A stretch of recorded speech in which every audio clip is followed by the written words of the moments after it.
Welcome to the Bronx Tale Studios. City, did that. Long Island, did that. It's Wavy's world. We're locked in, and boy, I can tell you, this is normal stuff for me. Pomonok, did that. And one, did that. USA 3-on-3, did that.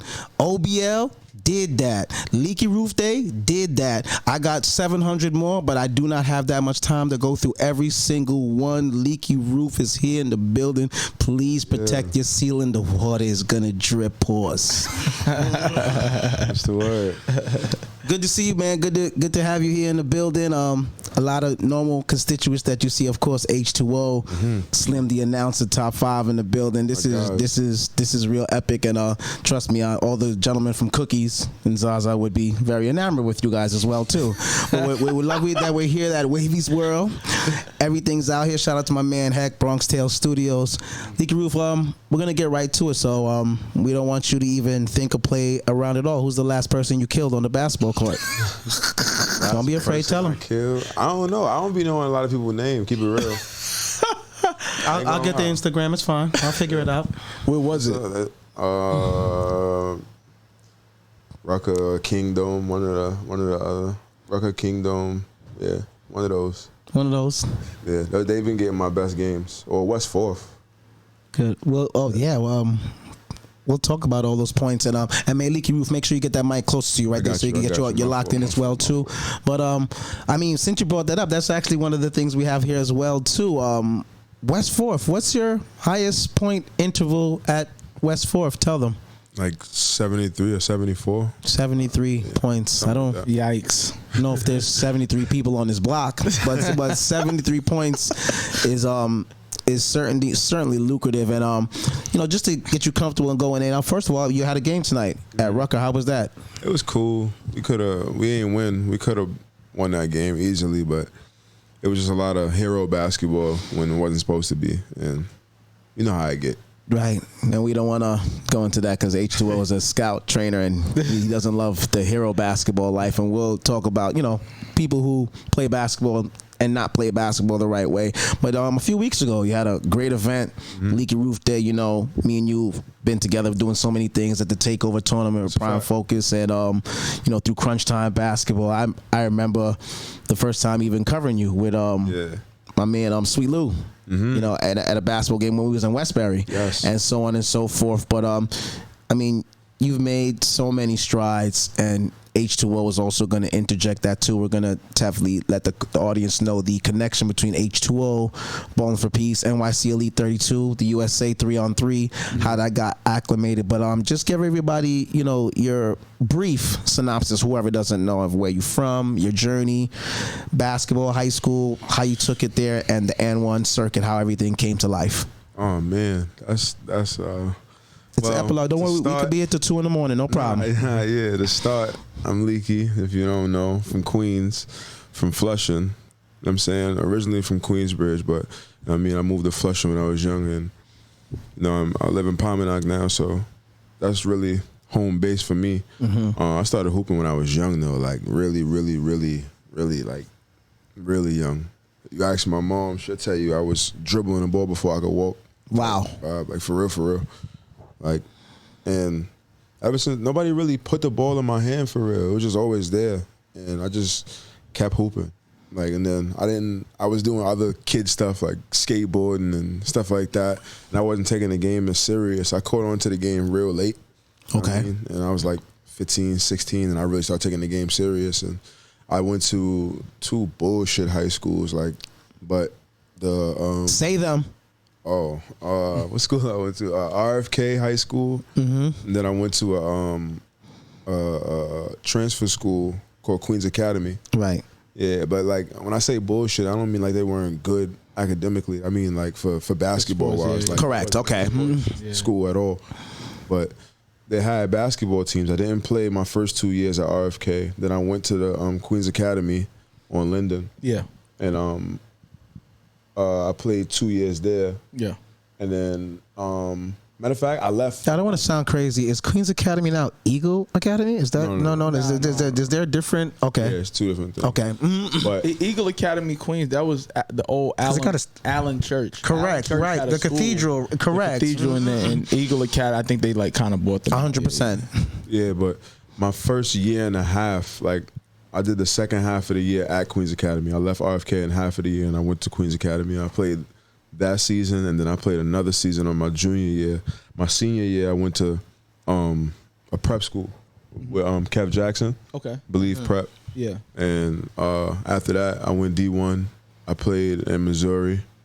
I went to a D1 JUCO, MSU West Plains. And after that, I ain't get no real tick there because it was like the head coach played his players. Yeah. And you know how that go. So I was out there with Reggie Freeman and all that. Okay. I learned a lot. Yeah. You feel me? That showed me like a lot of things of business. Yeah. And I ain't really want to go back to school and all that. So I was thinking about it. I stayed home for like a year, 2 years or something like that. I went back to school. I went to SUNY Potsdam. Okay. Kind of went crazy. Ridiculous. Ballistic. Yeah. Who you say one of the first people like, you know, kind of took a liking to you and your game and kind of like help you with certain things, like, you know, being from Queens is, you know, you just play, like you said, to your point, I used to go to PS30 Park, like my old elementary, just play ball. Right. Like it was, sometimes it seemed like who's looking, who's watching, like, you know, and then we always had to travel uptown to play and on the circuit and things of that nature. Gaucho, because it wasn't too many, like we had Almighty Force, we had certain tournaments. AMF, wow. Yeah, like we had to travel though to get love, and like I feel like people from Queens, we're not afraid to travel. We'll go to the Bronx, we'll go here, we'll go there, we'll go to Long Island, we'll go anywhere, but those people don't come to us. They'll never come to Queens. And before even Leaky gets to that too, make sure in our comments and our likes and suggestions, please, for Bronx Tale Studios and Wavy World, any comments you have for Mr. Leaky Roof, we'll get to it another time. Please lock in and throw it in there right now. But Leaky, get that question out there. Answer out there, pardon me. What was the question, my fault? Yeah, so like, you know, I was saying like, who was that person? You know, being from Queens, like, who was somebody who kind of saw your game first? Like, definitely Daniel A lot of pioneers Artest. in Queens. Danny Artest. Shout out to Danny Artest. That's my homie. We was actually supposed to Played ball with him too. For sure. He was an animal when he used to play in the Kenny Anderson toy. I remember I gotta say this. My boy George Brister. I gotta say his first and last name. Danny threw him into the gate. Like it was a jump ball. It was a jump ball, ref called jump ball. Danny then took George and flung him into the fence. And the worst thing they don't know, Danny Paul is bigger than Ron Artest. He didn't get a tech. The ref didn't give him a time. I'm like, that's a tech, bro. Like, you call tech on him. You call tech on him. And letting left rack, they did not give him a tech. I'm like, yo, that's a tech, bro. I was playing with Rob Diaz. I remember that, like running hustlers and everything. Yeah, they wanted to get home that night. I'm fine. Yeah. No tech. Yeah, but and then also, you know, with Sacramento, he was trying to, and now he would be able to play. When I was out in Sacramento State, he used to be around the game, but he didn't have his like enough years left. Correct. Because of JUCO. So now JUCO doesn't even matter anymore. So Danny could have played with me in Sacramento State. But yeah, that's my had plenty of boy. eligibility. I remember playing with him at NFC and Corona, East Elmhurst, and all that stuff with the tournaments over there. And Danny was always an intimidator. Yeah. It was easy to win games when he was on the team. Yes, sir. For sure. So you, Danny Artest. Yeah, that's where I got the Leaky Roof name from. Word? You're kidding? Facts. Explain that one. Yeah. I could give you like the full like place and time when we was there. Like it was like, I think Ron was playing for the Knicks at the time, and he did a autograph signing with Amari Stoudemire in the city. And we were just walking there. I put a link up with Daniel. We just chopping it up, and he was like, we just talking about my game. He's like, bro, you really nice. You like, you get buckets. You like a leaky roof. Like he just how he said it. And I was like, damn, that makes sense. Wow. I'm like, yeah, you're right. I didn't understand the leaky roof into the bucket until you was like, yo, what happens when you put a bucket down, like, and then it drops into the leaky roof. I was like, oh yeah, because you started walking around with the bucket, and I was like, yo, what the? I mean, the guy had 70 plus at West Fourth. His all-time high is 96 points. Where did you do that at? Heroes.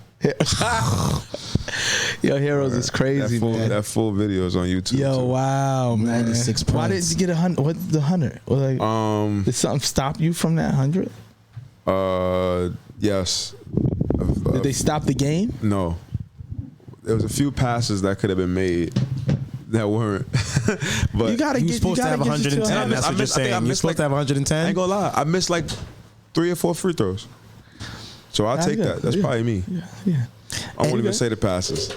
You know It's what? like Now that we're talking about it too with basketball, I know H2O. We spoke so much about the 3-on-3 life, and Leak, you do so many realms.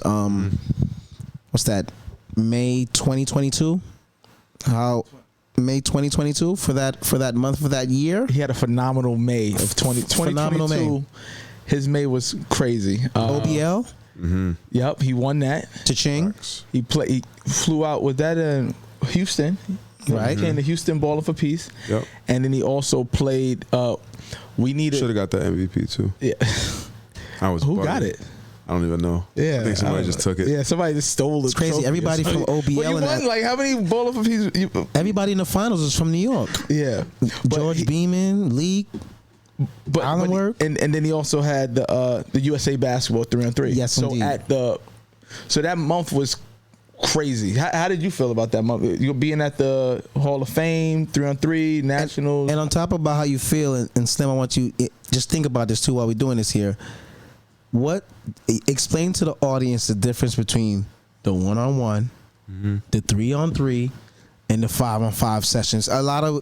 Everybody just think you put the basketball out there, but there are different ways you have to play mentally and physically for 1-on-1, 3-on-3, and 5-on-5. As you explain the journey for that, just let them know what the difference is, because you touch on all realms with that. So T-Mac, the OBL was just like that was surreal for me, because T-Mac really my favorite player of all time. That's wow. And that's not just saying it because I met him and all that shit. Like, that's really been my favorite player of all time. Like, I've been a T-Mac fan for a long time. So even meeting him and telling him I was going to win, and I won it in front of him, and I told him, like, yeah, I'm about to clear this out. Like, this is going to be like, oh yeah, like, word. Then I won 7 straight, and I'm like, I just told you I was going to win. And he like, well, you got a whole nother day. He's like, I was like, all right. Next day, won 3 more straight, won that. I had a good conversation with him. It was like, nah, yeah, you did that. I ain't gonna lie. Like he not that he didn't expect it. He didn't know who was gonna win, but he just like he looked at me like, damn, like you really said that and you did that. So that shit was fire to me. I got to share a moment with one of my favorite people. You feel me? And 1-on-1 is just, it's a different game. It's only you. I mean, you and the person you playing against ain't no passing the ball, and especially the way they had that 1-on-1 set up. It's like, would you rather that, like a 1-on-1 setting? Like, it's almost like tennis or golf. Like, can I be honest? Yeah. I don't like 1-on-1 basketball.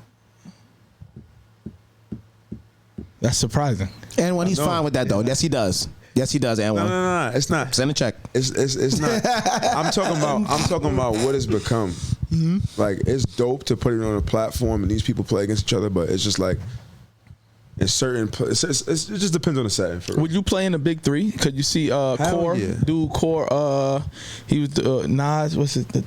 Who was doing all of the 1-on-1? Nasir. That's Nasir. Now he's a solid basketball player too. Nas is tough. Like, That's you my watch boy. him, he's in super shape. He's kind of like, people talk trash to him. He doesn't really flinch. He's like out there against former NBA players and people trying to get back into the league.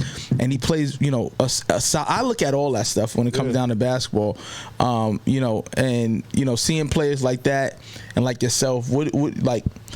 I think that you would even transition very well into that 3-on-3 game as well too. What do you think about 3-on-3 ball? I love the 3-on-3 games. 3-on-3 is what I like. I grew up playing 1-on-1.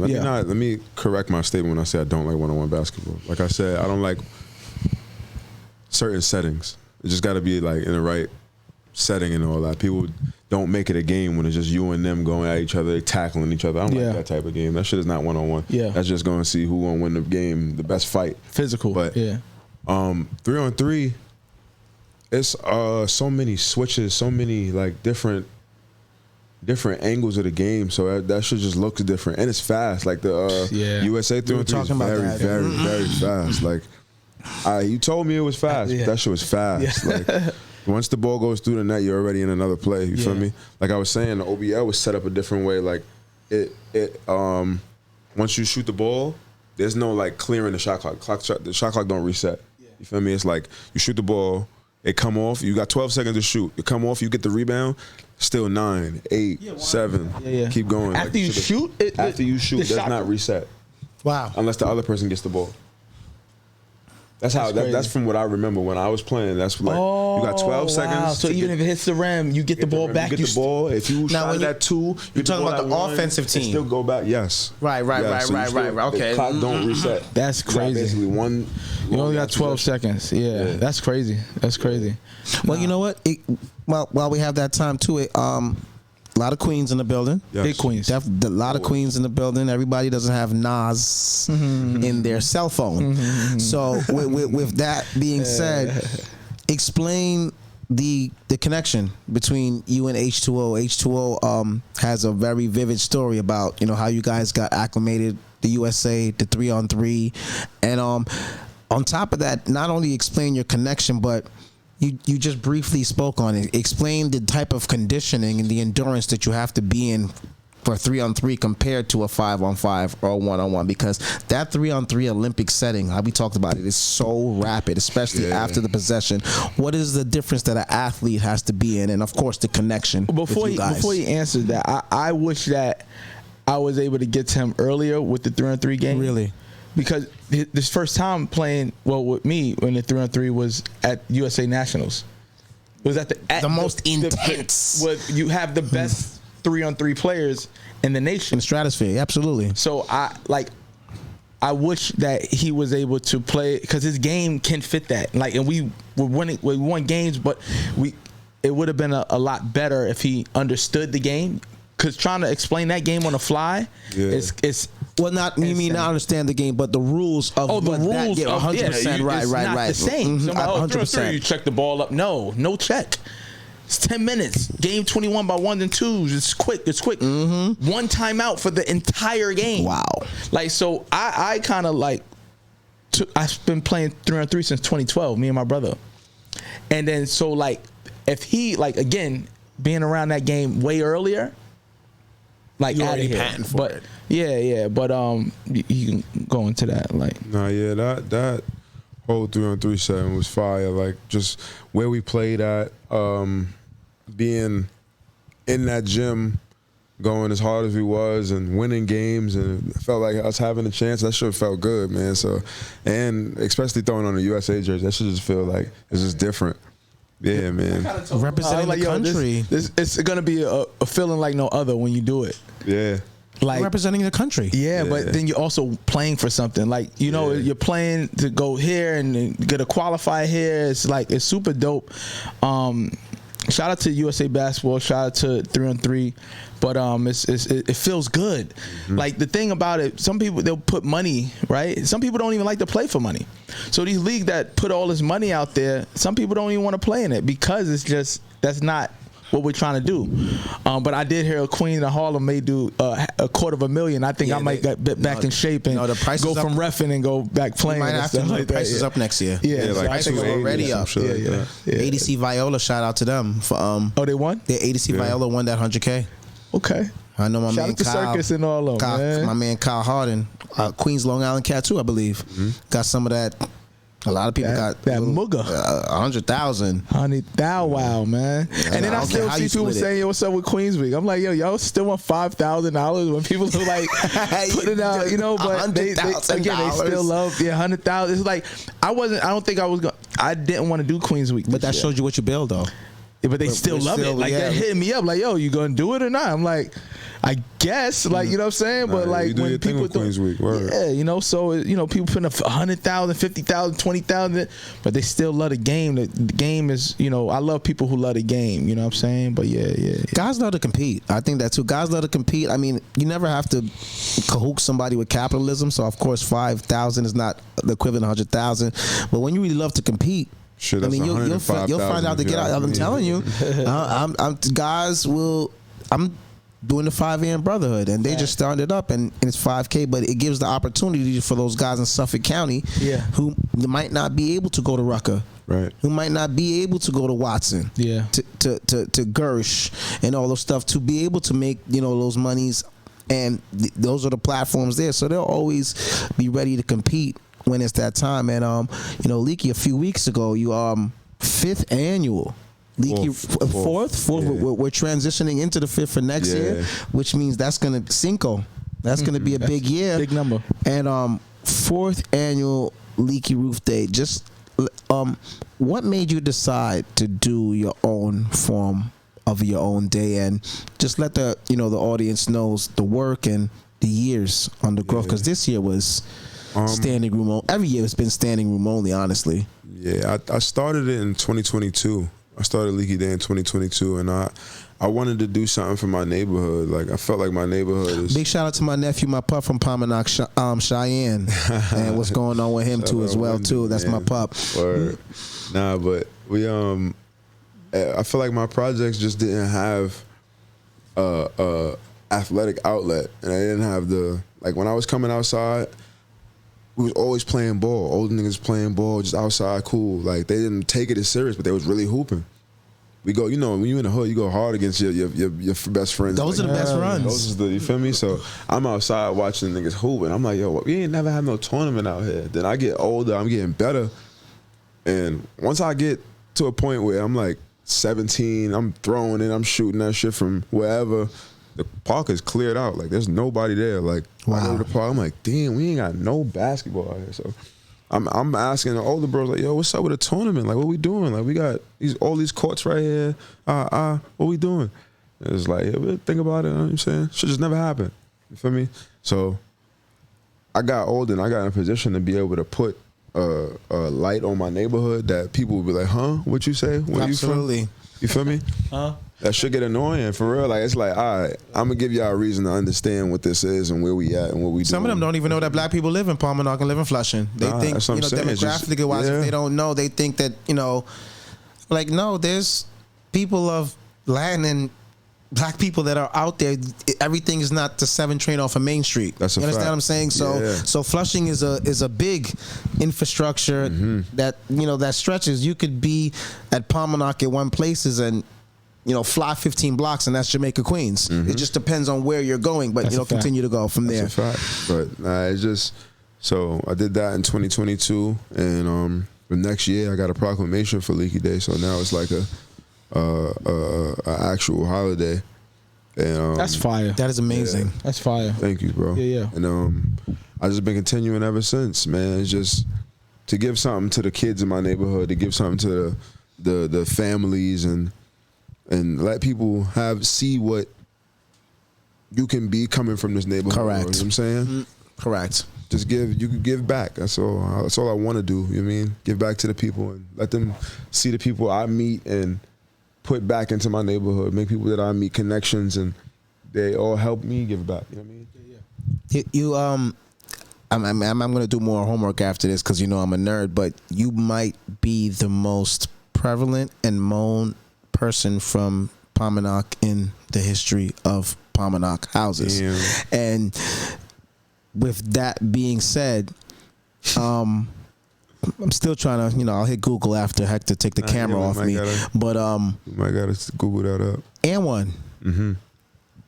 How did that happen? Where's the first place they seen you and said, you're the prodigal son?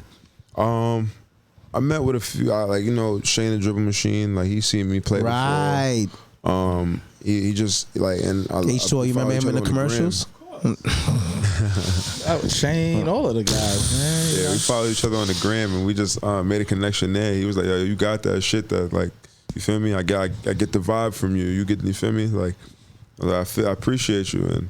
And he said, "Come to the Open Running Kingdom." And I guess he was telling them about me, and they see me playing Kingdom, and they was jacking me ever since. Absolutely. I got a story for Can't tag guy H2O. for the 25th annual anniversary of N1. Mm-hmm. I played with Team Sean Kemp. They had it in Philly at Temple. Really? Yeah, they had it. Broad Street. It was crazy. A lot of the players came, and they McGoggin had, Hall? It was for 25,000, and it was who won that? Hakeem Warwick and them dudes won the joint. Syracuse University. Yes. Mm-hmm. So everybody was in it. It was the 25th anniversary. They had something big, and when I feel like they come back and they kind of do certain things, but everything takes consistency. Mm-hmm. You got to be consistent, especially nowadays with social media and things of that nature. Like I even feel the same like with Ballin' for Peace. If I'm not on it. If I don't do a Ballin' for Peace now or a game 1 year, it may be done. You know what I mean? Because you're not consistent with it, and that's why like it's even I speak to it on like a rapper. Like you get a hit, you get that one hit. There's so many. I can name names of the rappers who had Young and May, right? Wow. Had a hit. But then you're not consistent with the like next year what happens? Scarlett, right? She has a hit. Forgive me for saying, but you got to stay on it. Like, Ballin' for Peace, you got to have a hit record. With Ballin' for Peace, I feel like I have to have a hit record every single year. Like, you know what I mean? Like, every year it has to be somebody new. Like, you had Whoopi Goldberg. How do you top that? Then you go with this person. Then, like, Mano makes his debut this year. Like, you got to stay consistent every single year. And it's not even about a battle with anybody else. It's a battle within yourself and how hard you're going to push what you got going on. And when I see you doing Leaky Day, it's like, yo, you got to, you know what I'm saying? I tell you, stay consistent. Just got to keep going, keep making sure it happens. And, the people will come. And who don't come, it doesn't really matter, right? You know what I'm saying? I can't worry about people be like, yo, who's coming? You coming, right? Like, pull up. Like, you know what I'm saying? Like, like, I can't, who you got this year? Bro, I just released the date yesterday, bro. Like, you know what I'm saying? Like, I know that people will come. I don't release my dates or put on events because of who's locking in. Yeah. Right? Unless it's like Chris Brown or something. Like that's somebody worthy. I knew that was you at MetLife. I knew that was you there last week. I knew that was you. You was looking like a chicken head right in the front. I knew that was you. You and Slim out there like this. Like JJ from Good Times out there in the front. Nah, but that's somebody worthy. That's somebody worthy of saying this person's gonna be there and may sell out the entire day in a couple of minutes. But we don't, in New York, we don't really got that no more. Who is that person? Who's that person that you can announce and say, like, who's actually coming out to events? Consistently is very tough. I really have to ponder. Person? Who's that person you bank your whole event and you'll give them bread to come out and I'm going with that person? I can be honest. Johnny in the spot is tough. It's probably Cash Cobain right now. Big Queens, right? But he's Bronx. He's from the Bronx. He but he lived in Queens. Cash. And that's Bay. Right. That's his nucleus, right? So I know a lot of people that know him. I think they got the city. You do that. Cash Cobain? You could bank on them, man. Maybe A Boogie, but I don't know. Women I don't know. Okay. Cash Cobain. Cash and them got it. And that's for the younger generation, too. They bring out crowds, bro. They do. He had Boulder Mac flooded before the whole incident. You know what I'm saying? So, I guess for that generation, we could. And I listen. I'm fond of this music too. I'm not against it. We talked about the younger generation and how they sometimes subject their music. I try not to do that because it's that old conversation. Like the Will Chamberlain guys are gonna say those 60s and 70s guys weren't good, and the 80s guys are gonna say, well, these guys weren't good, and the 90s guys are gonna say, well, Magic, Michael, and then the 20. It's just different. Yeah. You know what I'm saying? Basketball and everything has changed. 400 years ago, they didn't have all the face masks on what they had with football. They wasn't worried about concussion protocol. So for you to say that, 60 years ago is better than what's going on now, I have arguments with guys with that in baseball. A guy going to tell me, I'm a Yankees fan, but you can't tell me that Babe Ruth 70 years ago drinking 400 Coors Lights is 400 pounds is better than Aaron Judge or Ohtani. But the old school people have their own rhetoric on, I guess certain things and rules. There's no way you can tell me anybody from the 1950s is better than Ohtani, Aaron Judge, or Trout in their prime. I'm just sorry. There's no way as a talent you can explain that to me in skill set. Yeah. They did great things, 100%, but you're not telling me that Babe Ruth was better I would say this, right? Aaron Judge. You know, like, because, you know, people compare people in eras, right? Right. They did it when it counted. When during 100%. that time, they were the best. Like, when everybody was striving to be the best, these are the people who were the best. So you can't say that they weren't, or you can't compare, because when you were playing, like, if you were playing in that era and this guy and Babe Ruth was that dude. Tom Brady's the greatest quarterback of all time. Does he have better talent than Patrick Mahomes? I'm just asking you. He probably has You answered the question. more of a drive. He doesn't. More of a drive. Well, he has more of a drive. Does he have more natural given talent? He didn't start right away at Michigan either. So you get what I'm trying to say? Like talent and skill, not accomplishments. Because Tom Brady is the greatest quarterback to ever play football. If Mahomes breaks that Super Bowl record, then that goes out the door. It does, because he's more Mahomes' skilled. game better than Tom Brady. I feel like Tom Brady he's like the Tim Duncan of, like, you know what I'm saying? Meaning, like, he played in a system that worked for him, and he was best. Because Dan Marino has more skill than Tom Brady, and John Elway has more skill than Tom Brady, and there's a couple other guys that I can go into, but they're not the greatest of all time. He has 7 rings, so it's hard to compete with them. On top of winning in the most integral places, so that's why we put him there. But if somebody else comes and shatters those records with more skill and talent, he is now the greatest. Who's your favorite player of all time? Basketball, Streetball, and then NBA. And the NBA. Go do your thing. Yeah, you go. Do your thing. Streetball. I go Alimo. Ooh. Top five. Top 5 streetball players of all time. Leaky Roof's top 5 streetball players of all time. I go Alimo. I go Bone Collector. I go. Stem, you heard him say Bone Collector? That's my homie. Yeah, that's my dog. Bone different. Who else I go? And he's still doing it. Yes. Yeah, I go. Skip. Yeah. Wait for Austin. Big Queens. Yeah. 2 more. I go. Damn. So many guys I remember. Damn. I loved Homicide. Homicide. Oh my God. Damn. I like Escalade game a lot. Rest in I remember peace, watching him play at O'Connor Park, OCP Day, and seeing the way he moved, bro. That's what I'm saying. He was Talking about different. Escalade? Yes. Escalade for That was different, bro. Different. bro. Rest in Mark peace to Jackson's him.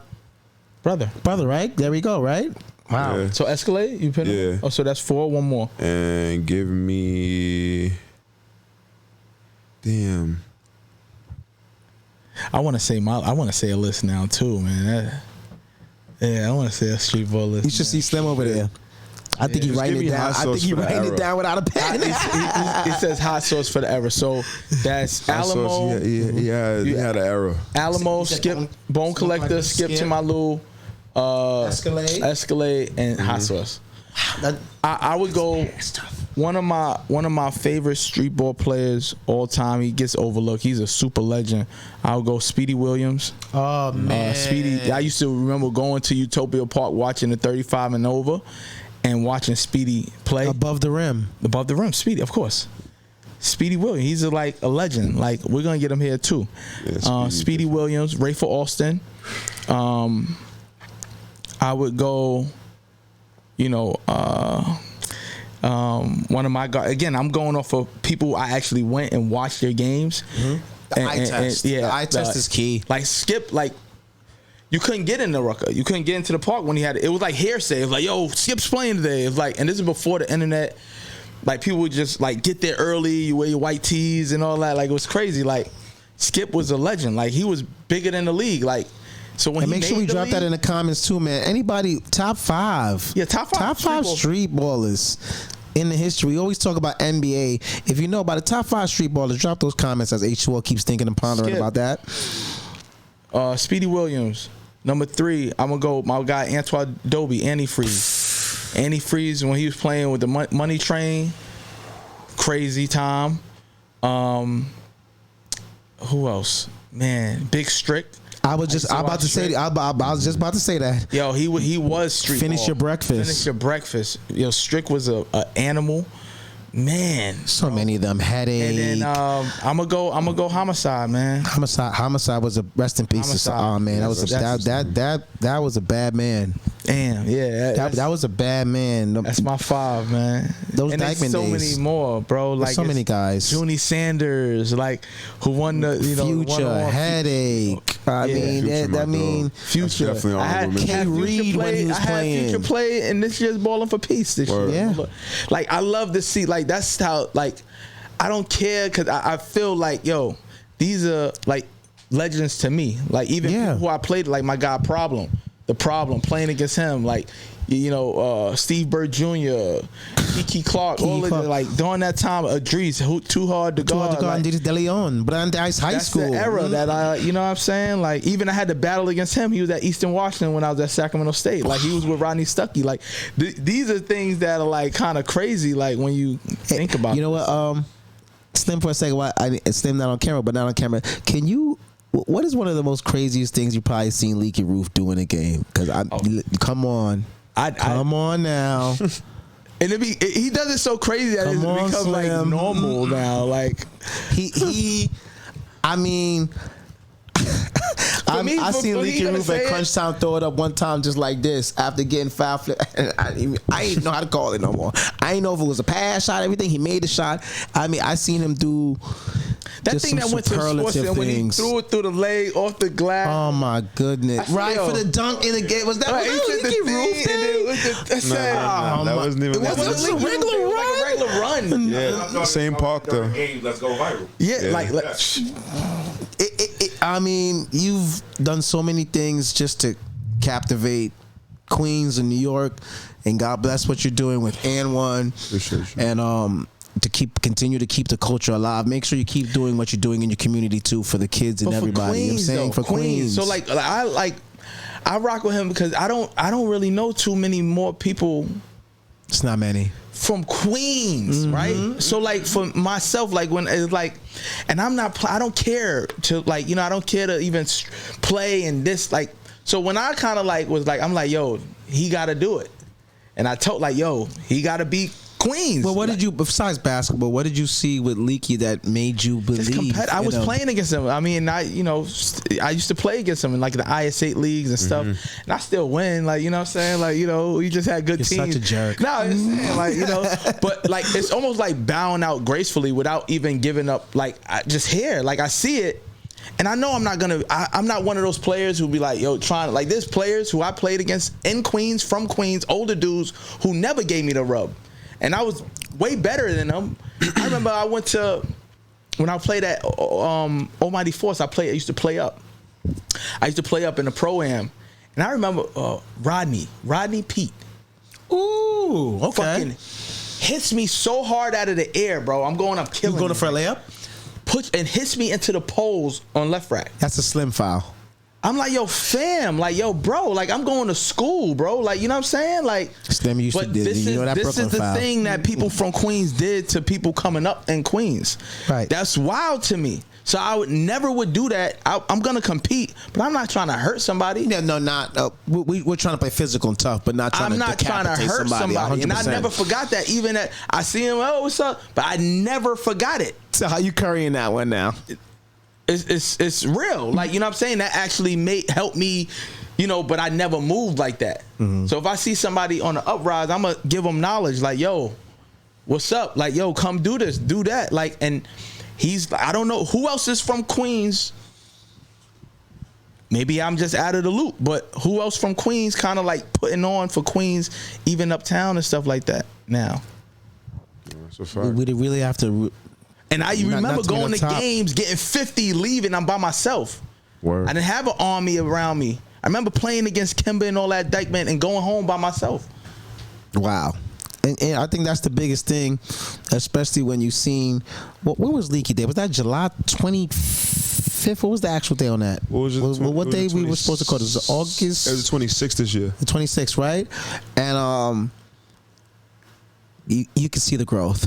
I mean, last year was flooded, but when you seen that crowd this year, and you guys fixed up the courts and so on, everything, the biggest thing is like, the message and what you do with the kids. Because like you said, it's so hard when we grow up in every inner city, from the Bronx, Brooklyn, all the tough neighborhoods in Queens. Sometimes these kids don't see what the hope is and don't see. So now when they get to see a gentleman like yourself there who has made it and still striving, and you're coming back and you're giving back, it gives them so much life. Like next year will be so great. Like on top of that, even no matter what time you do, feel like a book bag giveaway and all that stuff too for the kids. Because I'm telling you, for Pomonok, for Queens in general, there's so many of them that look up to you. Yeah. It is so crazy for what you've done on the basketball court and the opportunities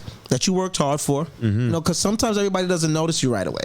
And sometimes it takes time to get that look. So now that you got that pulse and that synergy, we would love to make sure everybody gets together. For sure. You have to continue that. Yeah. And even maybe year by year, not, a 2-month tournament, but it might have to be a little bit more, maybe 1 or 2 weekends, because, I mean, what you had over there, that's like a crowd that could be at Lincoln Park. Yeah.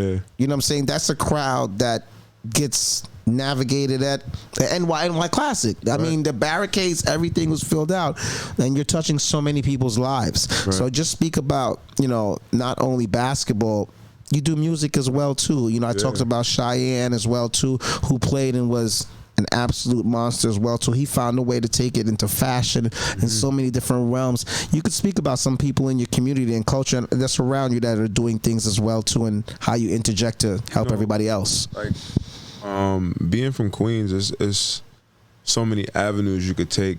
Like, it's so diverse. It's so many. Like, you make one turn, you're in a different type of neighborhood. It's like just so much around you. And when you have friends that have the same goals but different avenues, it just makes it easier for you, Like, me and Shy always talk about basketball. We never talk about basketball, but we always hooping. You feel me? Right. We hoop. And the rest of the day is not about basketball. Like, we just turn it off. You feel me? Some of my friends work city jobs. Some of my friends have cameras. Some of my friends do fashion. Some of my friends make music. You know what I mean? It's just different avenues. And if you tap in with each one of those, it's like, what would you really not do? Like I'm saying, you on top of the world, especially being from Queens. Like, you feel me? That it's a different feeling for me. You feel me? Different. I love my community. My community is definitely one of one. Well, would you feel you have Leaky Roof Day, you have a day, you get support. Do you feel like you get full support? Hell no. No. Do you think that's just a Queens? Because I feel like, honestly, I don't think I get the credit I deserve.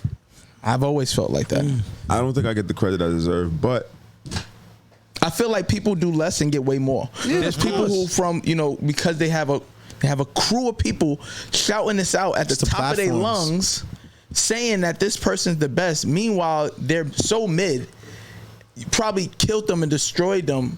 But because others are saying that they're good, Slim, and it's like Slim had just turned like 12 o'clock. If you would have just seen, no, because it happens in the MC world, it happens in the basketball world, it happens in the media world, it happens because somebody said that this is like, even with the NBA, I'm watching games and it's like, bro, this person's not better.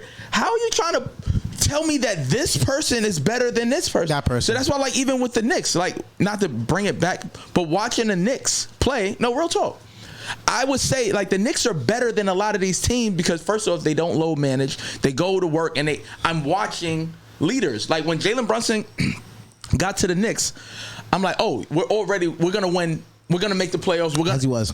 Immediately. So people are like, oh, this is a bad trade. I mean, a bad signing, da-da-da-da-da. I'm like, they're going to be better because he is one of the best. Like, I watched him make that run during the Western Conference Finals and have him lead Dallas all the way, help lead Dallas to the finals, even though he didn't start, him and Luka and things of that nature. But I watched talent and I watched players and I'm like, he's good. Not this person that you're trying to force down somebody like Jordan Poole. I'm like, he's not that good.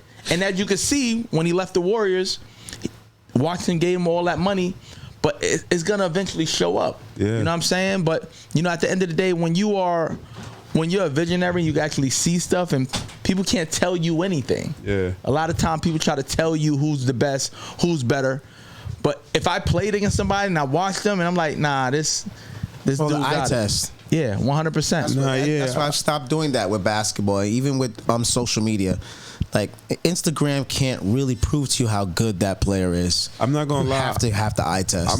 I'm a humble dude, bro. I'm not one of these niggas yelling at the top of my lungs. You're not gonna get 3,000 words from me. You feel me? I probably say something to somebody in the crowd before I even argue with somebody, or you feel me? But it's not even the game at this point. I feel like it's the accolades is there, but I feel like they're not feeling them. Like, they feel like oh, somebody else could have. You feel me? It feel like it's a little bit of shade and hate behind it, but I just brush it off and I just stay in my own lane. You feel me? You know what helped me out a lot is me versus me. Oh yeah. Right. Like, even when I still play ball and I'll hit 10 through whatever, it's like I'm not competing against anybody, because a lot of people my age aren't even playing anymore. So I'm definitely not competing against them. Like, you know what I mean? So like, for me to go and get on the court and still win games and still do and be, you know, a viable player out there. But then, you know, even showing people like, yo, Shabby, yesterday I was reffing that Dykeman, and I'm like reffing a big time game, couple games, and he's like, yo, people, I walk in, I pride myself on still being in shape and not looking like the other refs out there as well too. He's like, yo, H, you know, he pulled me to the side. We're talking during the game. He's like, yo, why'd you start reffing? I've been started reffing. That's reffing right. In 2017. I just started. I'm like, yo, I don't care to play in these pro-ams no more. They're not giving me money. And I kind of left pro-am since I started playing 3-on-3. I would play here and there or play in select tournaments, and I made that decision for myself. So, you know, so he's like, yo, why you just stopped playing? And I'm like, yo, bro, I can. If I want to go and play, I can, but I also don't want to look like people who are playing past their prime. And it's a lot of them. And I'm reffing them as well too. And I'm looking at them like, yo, bro, I'm good with I did it when it counted. When it counted, when everybody was trying to do it, and I was one of the better players. And that's it. So I'm okay with that. The hardest thing with me with basketball was it wasn't really hard to let it go. I've been on the business side a long time ago. So like, when I stepped on the court, it was about either making some money or making some business moves. Right. All right, so let's touch this one right here. Slim, originally Brooklyn, H2O, Queens, Leaky Roof, Queens. I want you to explain how our boroughs in our neighborhood, sometimes, you know, New York with the 5 boroughs is such a metropolis. And even if we don't, you know, Staten Island's the borough still, but I mean, all our 5 boroughs, no disrespect to Staten Island. I want shout out to Staten Island, man. And all them coming at me and the woo and all of them. Shaolin, baby. But our 5 boroughs, Bronx, Brooklyn, Harlem, Staten Island, you know, Manhattan, even Harlem, LES, so we know everything in top of Manhattan. And then Long Island, even though not a borough, but Long Island there. They're not a borough. Don't try to squeeze we're not a borough, but they're not a borough. Remember, Brooklyn and Queens are. They're not a borough. Brooklyn and Queens are connected to part of Long Island. We gave it a division. That's a whole other different history lesson. I'll give you all Wavy worlds in a second. But Brooklyn and Queens are connected to Long Island. We're not gonna do that. You don't pay no toll. That's a fact. To go from Brooklyn, Queens to Long Island. That's a fact. You're right. Queens County, Kings County, that's a fact. Nassau, Suffolk County, but that's a whole other different story, and we'll go from there. That's some Long Island shit. Queens the biggest borough too. We'll go from there. So, you know. Tell me how Queens has morphed you to the player that you are, and how does that affect you, and how do you take Queens with you wherever you go throughout the country and the world, because you play in so many different platforms. Tell me how you always take your town with you and what has been molded you from Queens to get where you are. It's nothing like knowing where you're from and taking pride in where you're from and going where you go and carrying that on you. Like, I got Queens tatted on me probably like twice. I ain't gonna lie. My whole left leg is tatted. It's Queens. Like, both the great neighborhoods I grew up in, the blocks, numbers, me playing basketball in Queensbridge. One of the biggest projects in the world. The 7 train, the F train, the Mets. Malcolm X when he was out the window in Queens. I got Flushing Meadow Park on the back of my leg. Like, I'm very, very Queens, so it's with me wherever I go. I usually have on a Mets fitted. I'm very, very, very Queens. Like, very Queens. So you can't. I think looking at me, you could tell.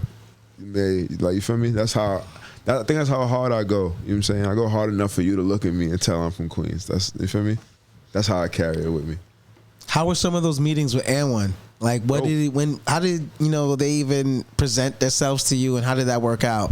Shit, I presented myself to them. All I had to do was show up. I played and went off the glass a few times, and they was like, "Yeah, you one of them." You were in the West Coast about a few weeks ago, right? Was that how did that work out? That experience? Did, like when I got signed, we did another open run in Rancho Cucamonga. I went to school out there. I went to Chafee in Rancho Cucamonga. That's fire. I went to the college. That's where I went. I went to Chafee, the community college. I always see that in the movies. And then you say that's crazy. And at the IE area, that's where we're at. And then I went to that's where I got a scholarship to Sacramento State after that. Hector has 3 houses there. Yeah. That's another place how you doing, Bronx? Tail Studios, Hector.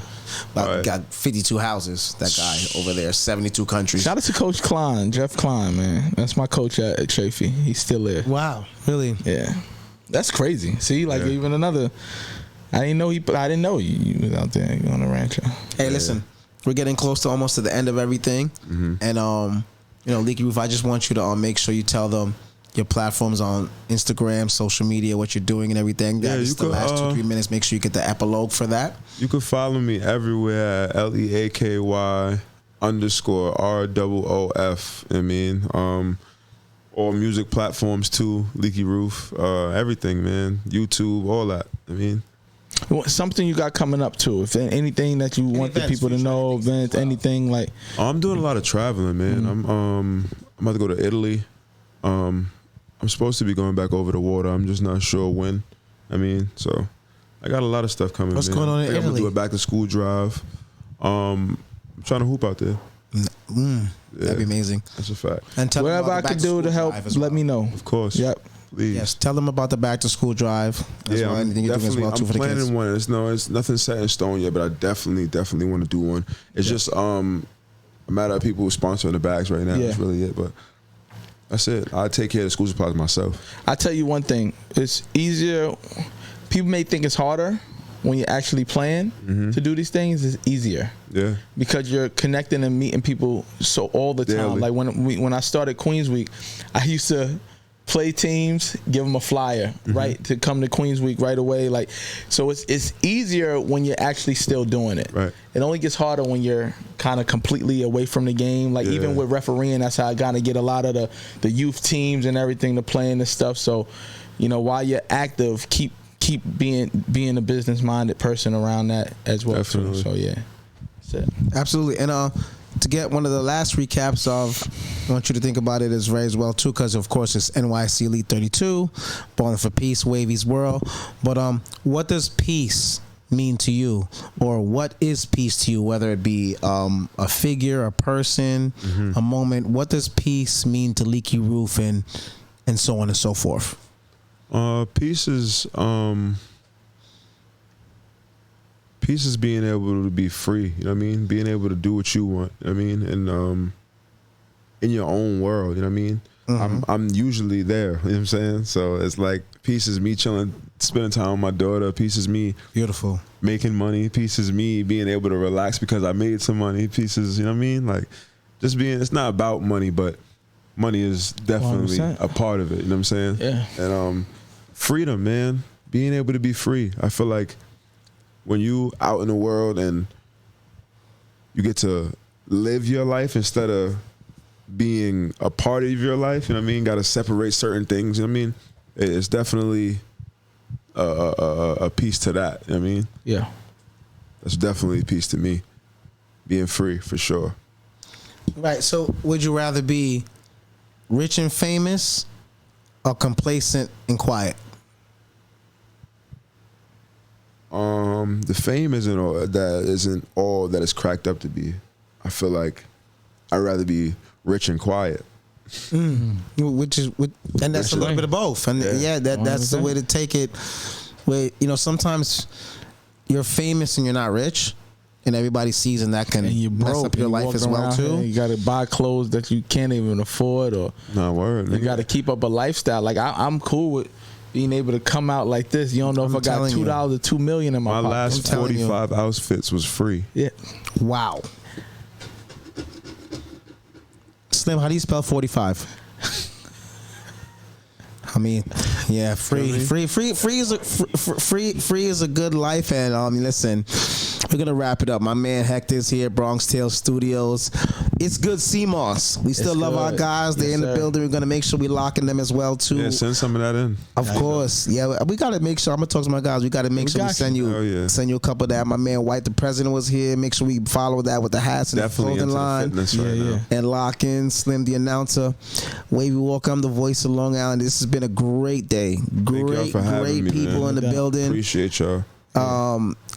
We can't talk no more. Victory has 100 fathers, but defeat is an orphan. Why would you have the city in Long Island when you can have the whole entire world? And Hector's gonna let them know what the music is right now.